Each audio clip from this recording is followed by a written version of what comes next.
Assalamualaikum warahmatullahi wabarakatuh. Good morning to each and everyone. I am Hamdi Ambor Hasroding, grade 5 student from Balanga Elementary School under the leadership of Principal Agnes Umugalera. Alhamdulillah. Alhamdulillah nahmaduhu wa nasta'inuhu wa nastaghfiruh. Ma yahdihillahu fala mudilla lahu wa ma yudlil fala hadiya lahu.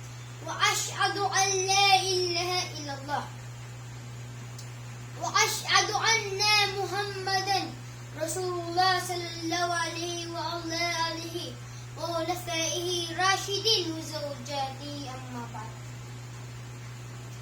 Assalamualaikum warahmatullahi wabarakatuh.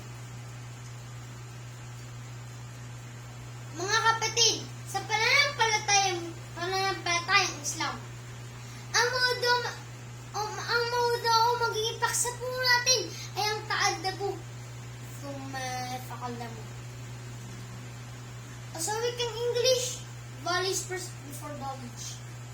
Sinabi ni Amirul Mu'minin Umar ibn Khattab radiyallahu anhu, ta'addabu thumma taqallamu. Pag-aralan niyo muna magandang ugali, saka kayo magtaak ng kaalaman.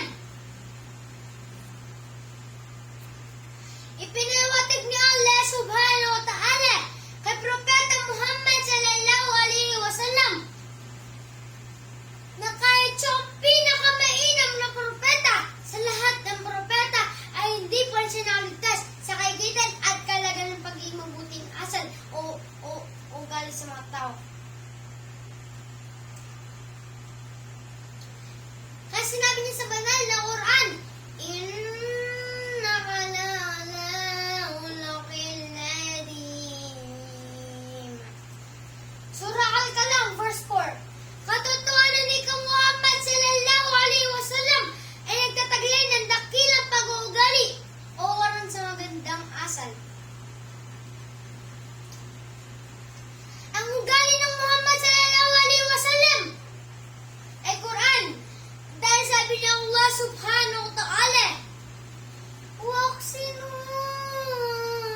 inna Allah yuhibbul muhsinin. Gumawa kayo ng kabutihan, tunay na ang Allah subhanahu wa ta'ala ay mapagmahal sa mapagawa ng kabutihan. Surah Al-Baqarah, verse 195.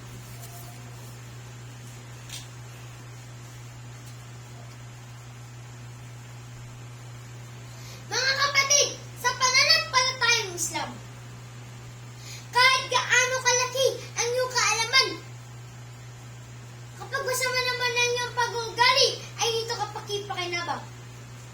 Sabi nga nila, ang ugali ay siyang beauty o ganda ng kaalaman. At susi tungo sa kaalaman.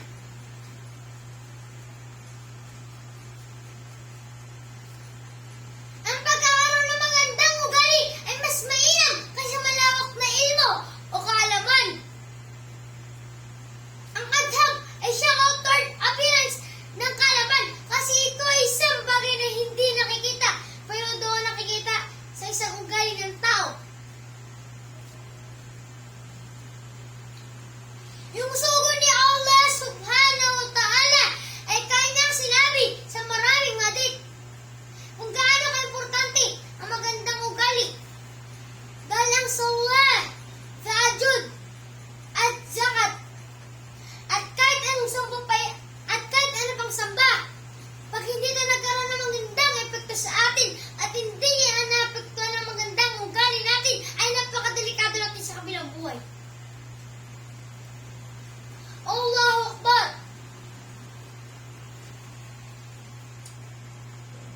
Sa panahon Rasulullah sallallahu alaihi wasallam, may isang babae na nagsasalat, nagtatahajjud at nagsazakat. Ngunit itong babae na ito ay ghayra annaha tu'aji jiranaha bilisaniha. Itong babae na ito ay sinisiraan o pinipinsalan ng kanyang kapitbahay sa pamamagitan ng kanyang dila.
hanggang dito lang po. Assalamualaikum warahmatullahi wabarakatuh.